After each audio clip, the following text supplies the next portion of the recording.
In this video, we're going to cover our two most important tools on the calculator involving the normal distribution. And I should say they're going to be really important for at least a couple weeks. They're really going to be the tool that we'll use to do two major applications in this course. And so we already know what the normal distribution is. It's this bell shaped, in fact, I have three of them here, these bell shaped curves. And we know that within one standard deviation, we have about 68% of the data. Within two, we have about 95%. Within three, we have about 99.7%. But we can do a lot better than that. We don't just have to look at these whole number of standard deviations away from the mean.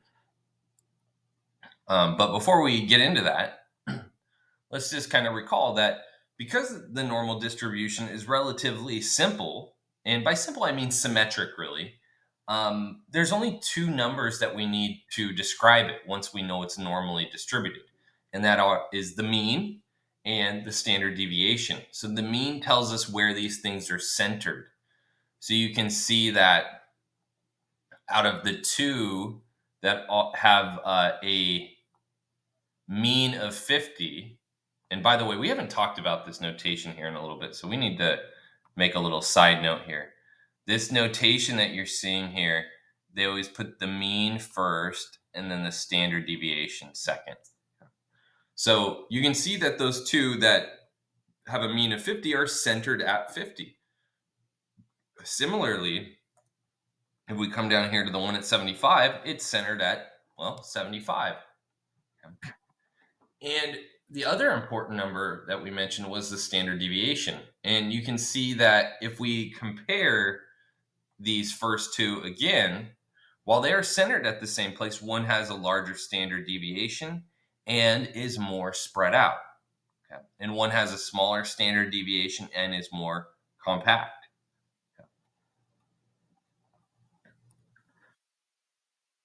And again, I put this in the past worksheet when we were talking about the normal distribution. If any of you are curious, you can actually graph this function on your calculator. And so if you want to mess around with it, you can, but it's not something that we're going to use in here.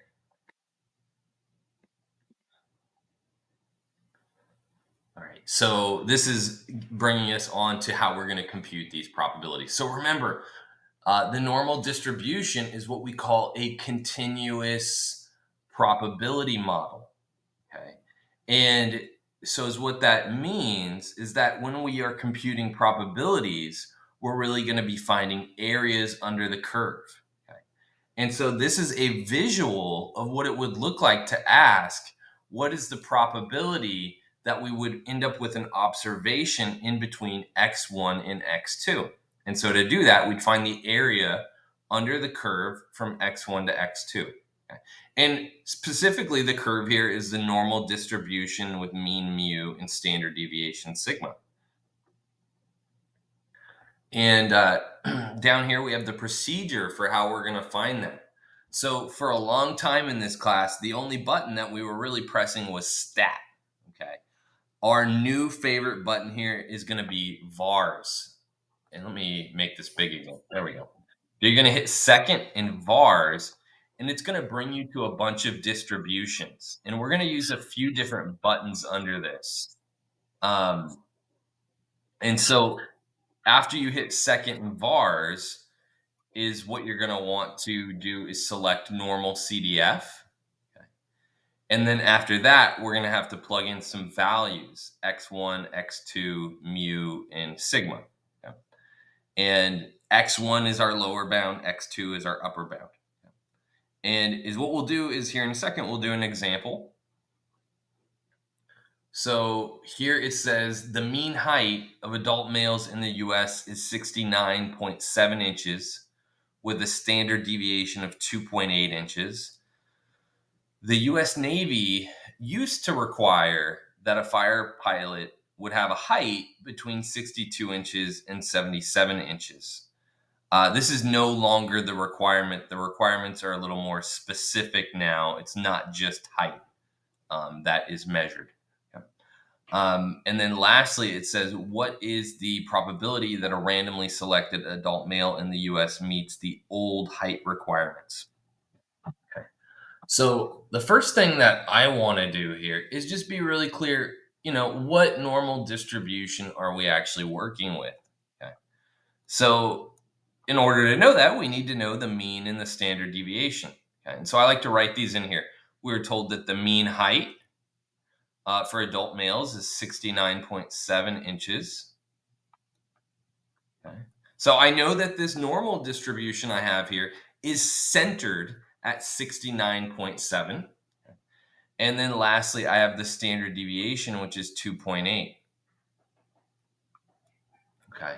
Now we can go on and focus a little bit more on the question, which was, what is the probability that a randomly selected adult male meets these height requirements? And more specifically, we want to know what's the probability that they have a height between 62 and 77 inches. Okay. So first, I want to note that 62 is smaller than 69.7. And if 69.7 is the center, then I need 62 to be off here somewhere to the left. Okay. I don't know exactly where. Okay. This is just meant to be a visual for when I go to plug this into the calculator. Okay. So maybe I'll mark my 62 here. And then I could go to the 77 over there as well. Okay. And notice that 77 is bigger than 69.7. So it should be off somewhere to the right. Okay. And again, I don't know actually exactly how far to the right. Okay. The point is we just have a visual here now. Okay. And so I want to kind of shade this in. So that area that we're looking for is also the probability that we're looking for. Yeah. And so in the calculator is what we all will eventually have is we'll have our normal CDF.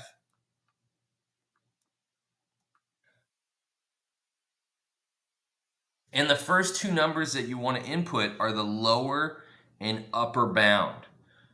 So we'll actually type in a 62 as the first number for our lower bound. Then we'll type in a 77 for the upper bound. Okay. And then after that, it's just the mean and the standard deviation. Okay.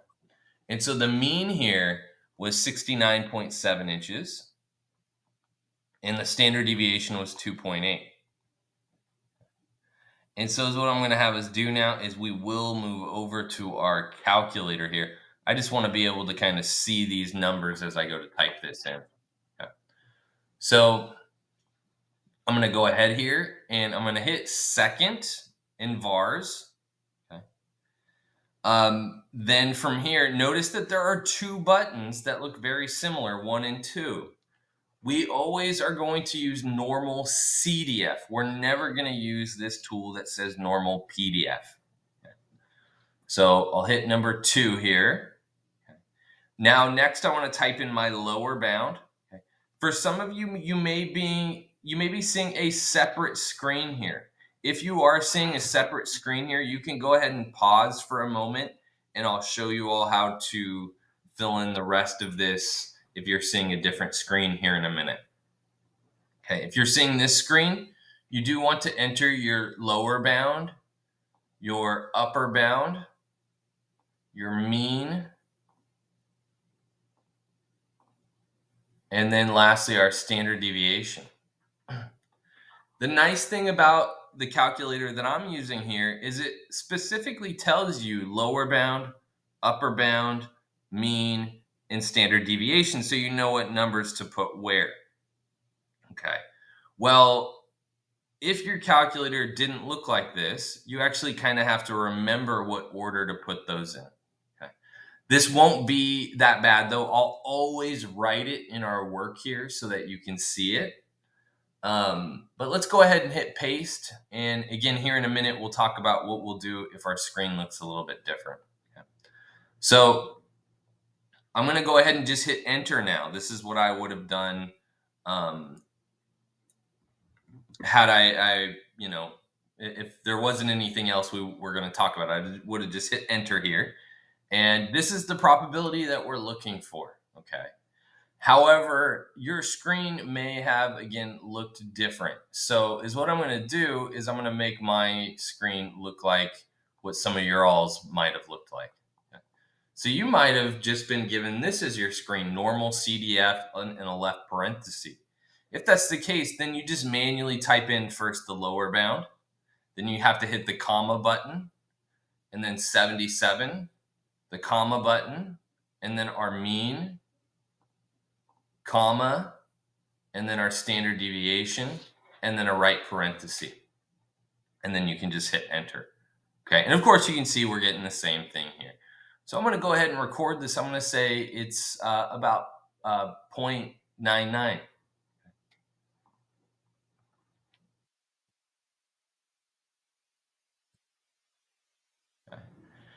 And right, this did ask us for a probability. So this, we'll leave our answer just like this. If they asked us for a percentage, then we'd want to multiply this by 100. Okay. But yeah, this means that the probability that an adult male will have a height between 62 and 77 inches is 0.99. Or in other words, 99% of adult males have a height between 62 inches and 77 inches. All right. And then if we scoot down here, so in the first case, we had a lower and upper bound. Okay. But we could have asked a slightly different question. We could have instead asked, well, what's the probability that somebody is 77 inches in height or more? Or what's the probability that somebody is 62 inches in height or less? Okay. And so in those cases, we may be missing a lower bound or an upper bound. And so really the big difference here is going to be this part. Okay.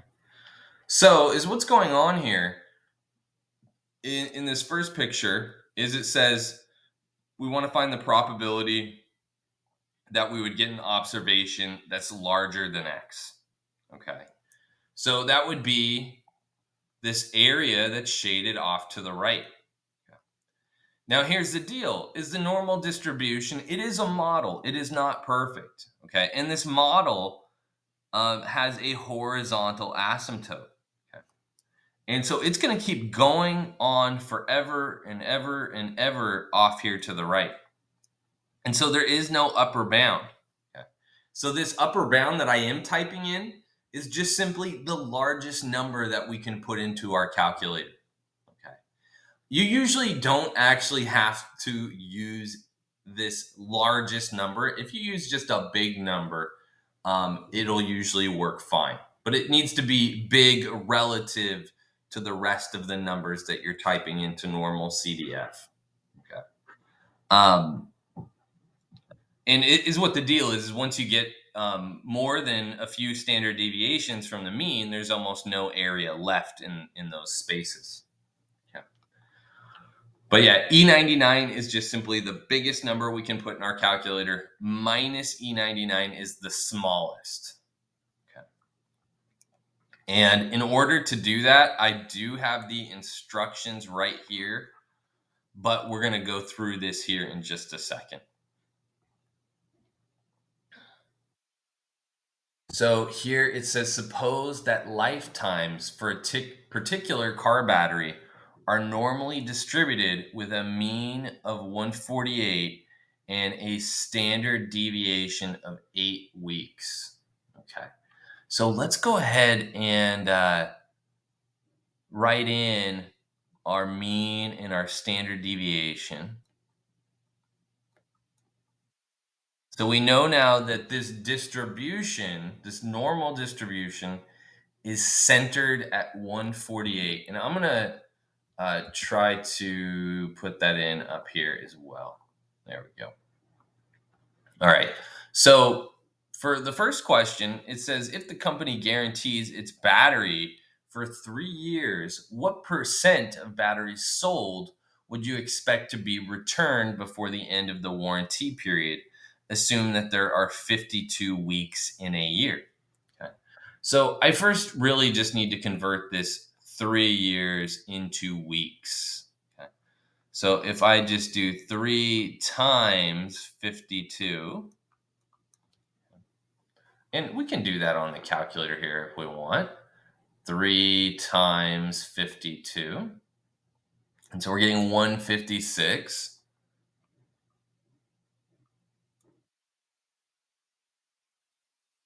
And so is what I'm going to do over here is I'm going to mark where 156 should be relative to 148. Okay. This is just a visual. Again, it doesn't have to be perfect. So 156 is a number larger than 148. So on our number line down here, we should be to the right. So 156 is somewhere over here. Okay. Now, it says again, what percentage of batteries sold would you expect to be returned? Okay. So the ones that are going to be returned are the ones that last less than 3 years, because after 3 years, the warranty expires. So they can't return them at that point. So, in other words, the area that we're looking for is this area to the left of 156. These are going to be all the people that return their battery. Okay. And you can see this is actually a very large area. This makes up a big proportion of our normal distribution. So this is not good news. We haven't even computed the probability, but we can see it's pretty big. Okay. So to compute it, we do want to use normal CDF.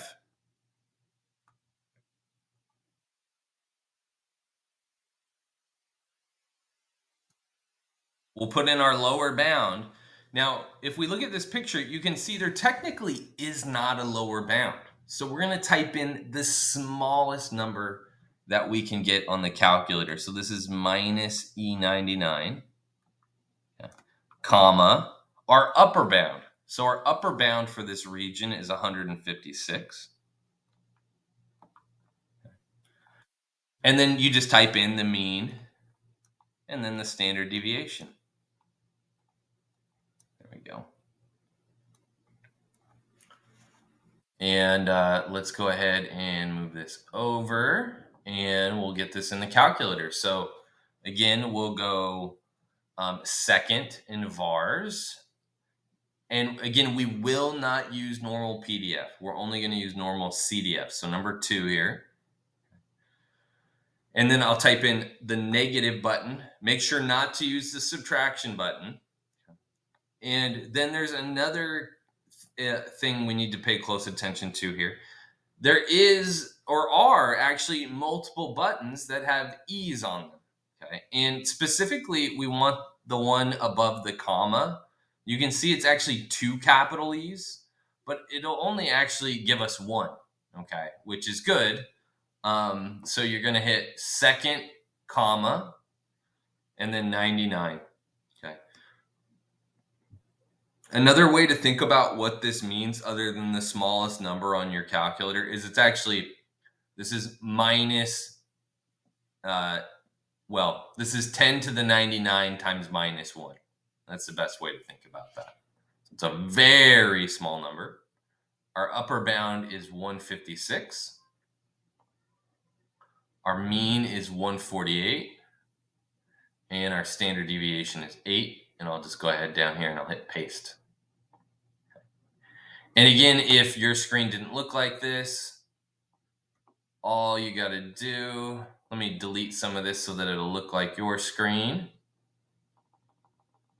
is you'll go through and you just need to remember the order. So so our lower bound first is what I'm trying to get at.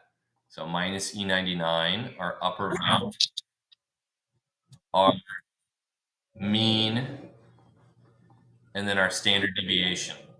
Okay. And so let's go ahead and hit enter here.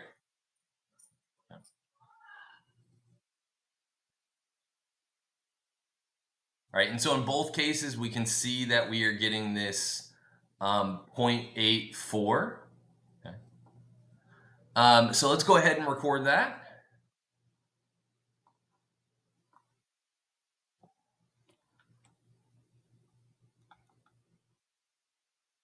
There we go. And so, is what this means, right? Is the probability that somebody will return their battery before the warranty period is 0.84. Or, in other words, 84% of people, their battery is going to, its lifespan will end before the end of the warranty period. Okay. So this would be a bad warranty to offer. Okay. The next question says, what percentage of batteries sold would you expect to last longer than 3 years? So we could mark actually this same spot over here, 156. Okay. But this time we want to know what percent lasts longer, so I'll shade the area to the right. But is what I want you to remember here is that the total area under this curve is 1. So if I'm looking for this missing area here, it should just be about 1 minus 0.84.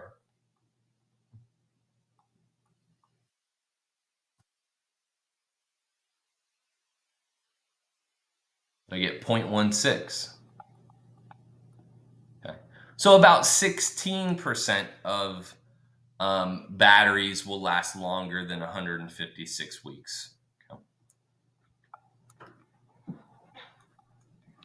But again, this is just coming from the fact that the entire area under this curve is 1.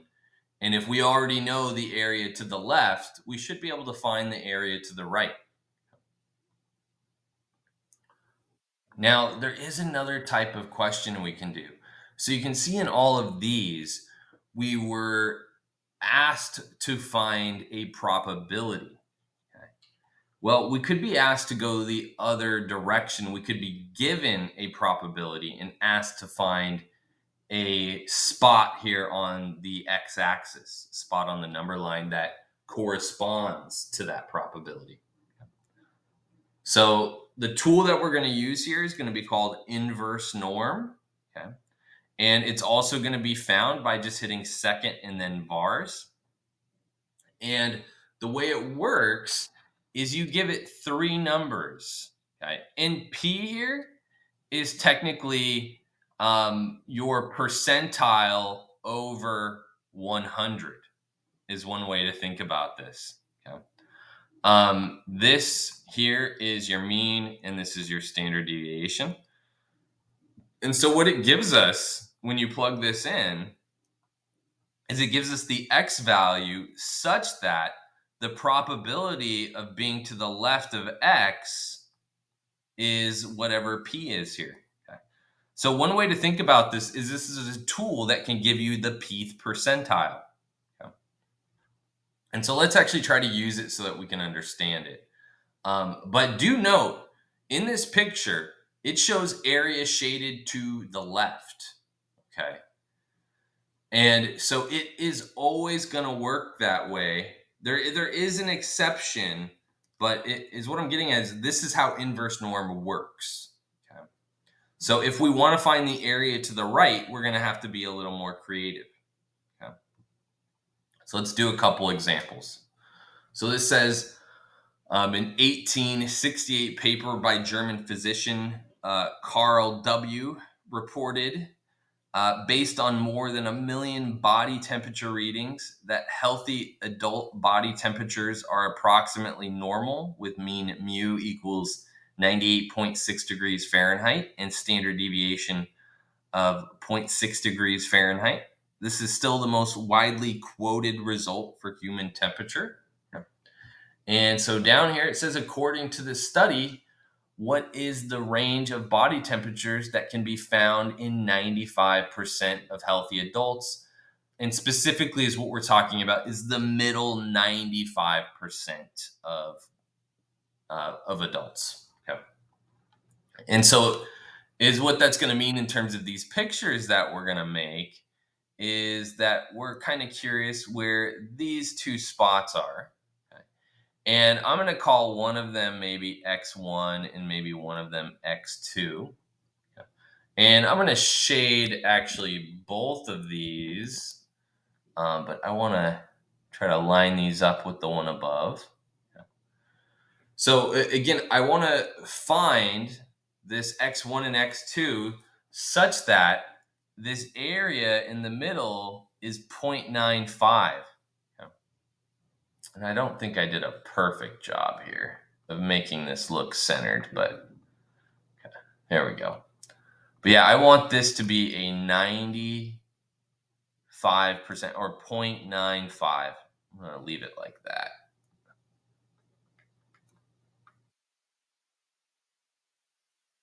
There we go. Which would mean that 5% of the data lies on the outside of this. Okay? Or in other words, the area is going to be 0.25 on each side here. Okay?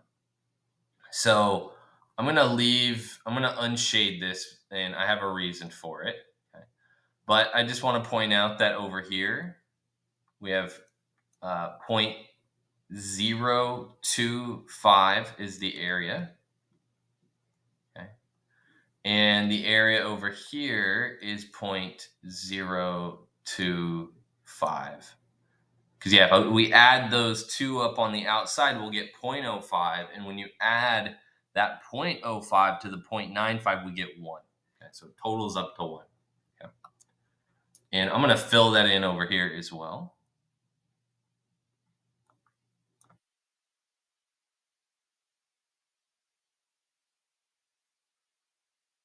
There we go. So, as I mentioned, inverse norm, the way it works is that value for P is supposed to be the area to the left of the number we're looking for. Okay. So, when we're looking for, say, x1 here, the value that we need to give it for P is going to be the area to the left of x1, which is 0.25.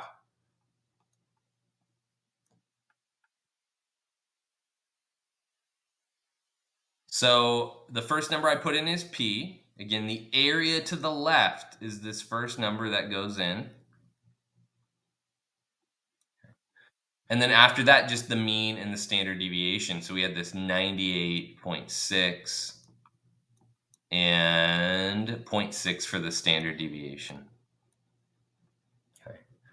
Now, for this other one, x2, okay, is what I want us to know is the area again to the left is these two added together. Okay. And so if we were to do that, 0.95 plus 0.025, we get 0.975. So that'll be the area to the left now of x2. Let's write that in here.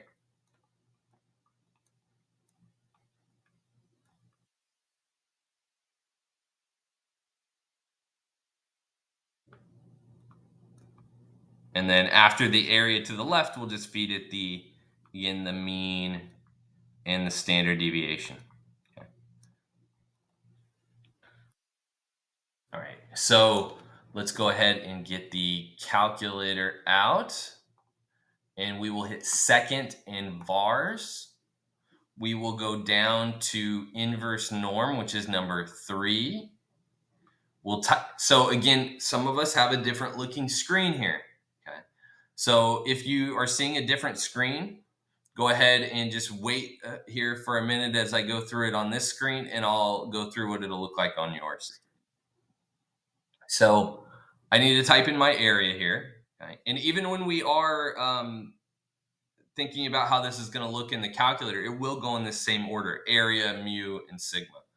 So the area is 0.025. Mu was 98.6 and sigma was 0.6. Okay. And it looks like I put 0.06 and 0.6. Let me make sure which one it is. It's 0.6. Okay. So I will fix that here in a second for this bottom one. Okay. So if we come back over here, the last thing is this one actually has a fourth option that I haven't talked about yet. So this says tail could be left, center, or right. I am always going to leave this on left because many of us have calculators that do not have this option.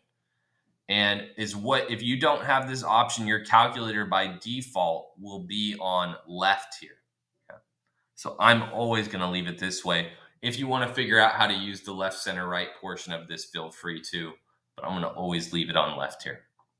Okay, so I'm going to come down here and I'm going to hit paste and then enter. Okay. And so that's the body temperature that we were looking for. Okay. And we'll go ahead and we'll record that in a second. But again, your calculator may have looked a little bit different. So how would you type this in? Well, let me get it there. So is what you were probably seeing was just inverse norm. Okay. And you might already be able to guess what I'm going to do because this is what I did using normal CDF. But I'm just going to type in these numbers now. So we had our 0.025, comma. We had our 98.6 as our mean. And then we have our standard deviation, which is 0.6. You will not have to enter anything after this if your screen did not look like mine. I'm not 100% sure if my calculator will be happy without me having that say left, right, or center, but let me see what happens. Okay, so it worked fine. Okay. So there we go. We can go ahead and record that one. So I'm going to say 97.4.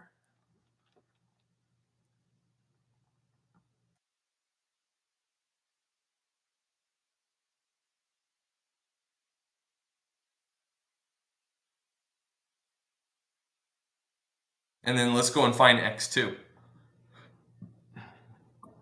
So I'm going to go ahead here and I'm going to hit second in vars again, and then number 3. And now I just need to change this area to be 0.975. And then we have our mean, our standard deviation. Again, I'm always going to leave that on left. And so let's hit paste and see what we get. So it looks like we're getting a 99.8.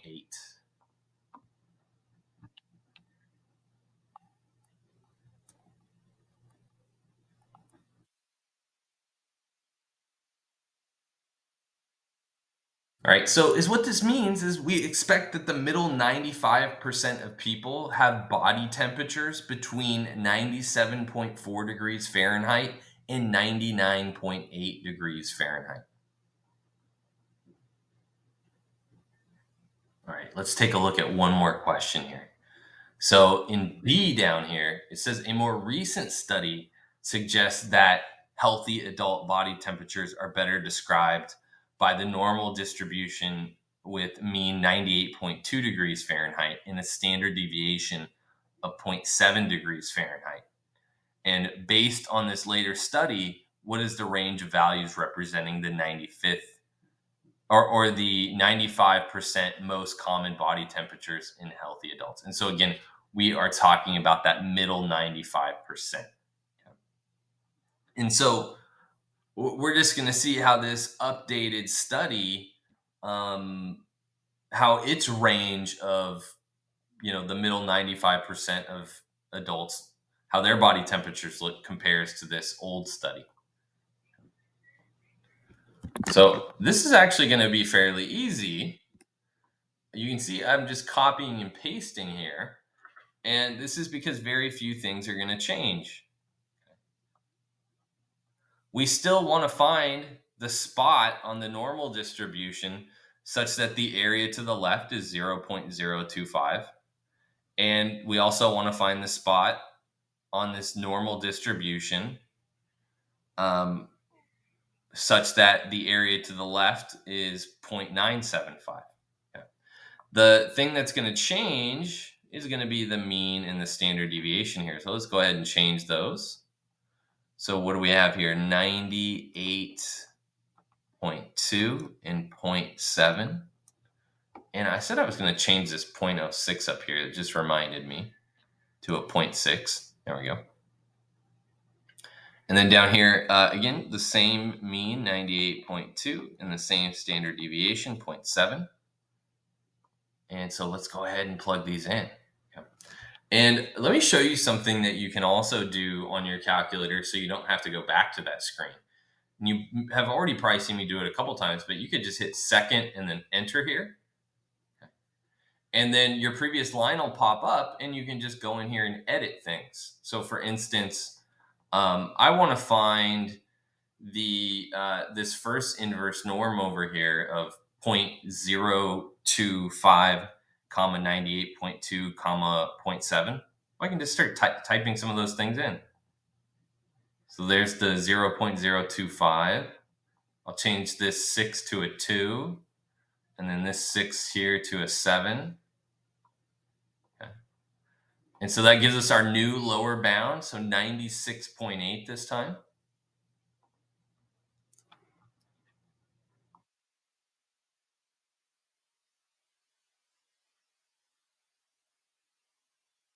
And then if we go for the upper bound, right, the area to the left of that upper bound was 0.97. So I'll just hit second enter here again, and I'll just go change that to say 0.975.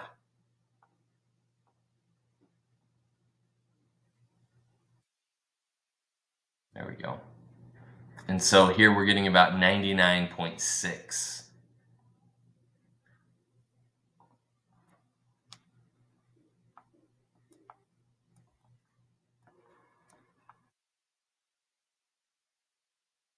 Okay.